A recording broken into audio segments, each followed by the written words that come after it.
64% de la population mondiale considère la planète en état d'urgence climatique.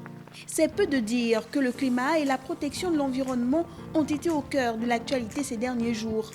Entre la journée mondiale de l'environnement le 5 juin et celle des océans le 8 juin, entre l'engagement pris par le G7 pour limiter le réchauffement climatique et l'intensification de la préparation de la conférence internationale sur le climat, ces grandes thématiques sont de retour à la fois dans l'agenda des décideurs et dans les journaux. Et dans la bouche ou sous la plume des uns et des autres revient sans cesse le même argument. Il faut agir pour, je cite, sauver la planète. Et si ce n'était pas la planète qu'il fallait sauver, mais bien l'humanité? 64% de la population mondiale considère que la planète est en état d'urgence climatique. Invoquer la sauvegarde de la planète pour inciter les gens à un mode de vie plus respectueux de l'environnement est un argument défectueux.